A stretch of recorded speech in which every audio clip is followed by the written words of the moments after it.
Hey, yo, what's up? It's your man, Lloyd. You're now tuned in, locked in to hiphopwire.com. Yeah.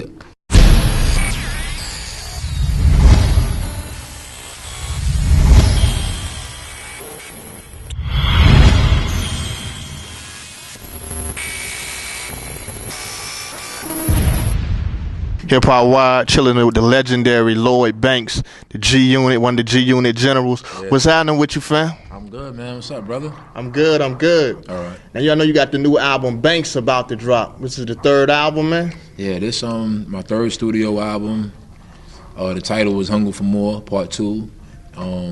We slated for November 22nd, same day as Nicki Minaj and Kanye West. So I look forward to it, man. It's going to be an exciting day for hip-hop. Okay. You competing against two fellow heavyweights, man. Yeah. Like what G Unit has been known for sparring. Yeah, so what you think about that, man? You know what? I'm happy for Nicki, man, to be honest with you, because I seen her come. For one, she's from my neighborhood, you know. For two, I seen her come up from like the DVD, you know, era.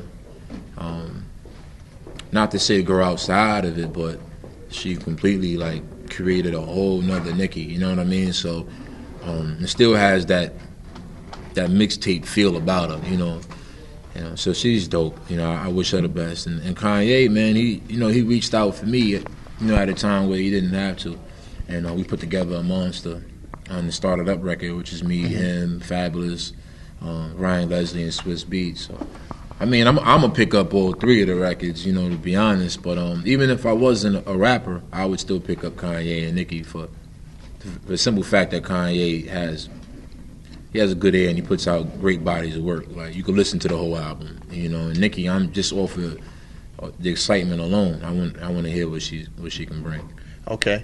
With the success of Beamer, Benz, or Bentley, in my personal opinion, from a business standpoint, you took it back to your foundation, which was the mixtape. This wasn't a song that just happened. The label pushed them, promoted. What made you decide in this economy, the way it's down, to go back to the grassroots and basically go back to the streets and to your core audience first and foremost? Well, a lot of people don't know, but I was operating as an independent artist, you know, for the last 2.5 years.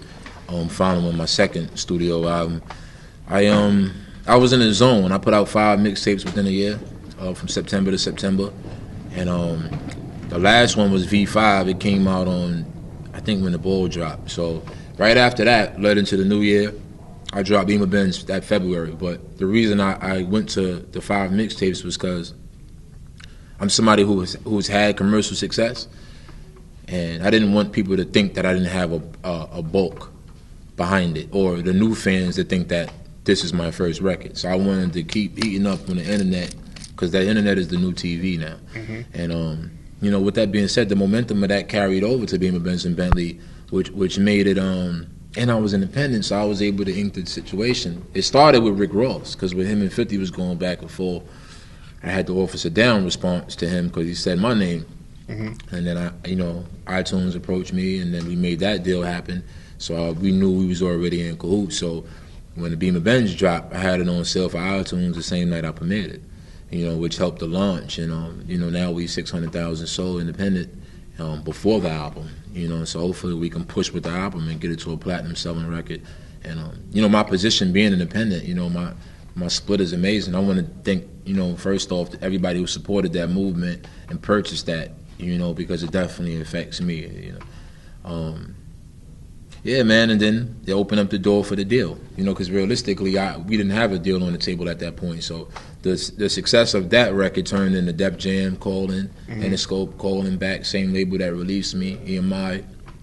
Ultimately, EMI was the best situation for me. I still have an independent structured deal. Okay. 50 has signed a lot of artists over the last 5 years or so, but it seems like, to me, the CEOs that are actual artists, the people who they actually respond to the best, like we take it like Jay-Z and Kanye West, are the ones who take their careers in their own hands and don't really sit back and wait. What was 50's response when he seen you wasn't waiting on him? Because, you know, his album was coming out. You went ahead and did your own thing as far as pushing that music yourself and creating the own buzz. Not to say he didn't help, for sure, but you didn't wait on it. Yeah, I think, well, he was always pushing that, you know what I mean?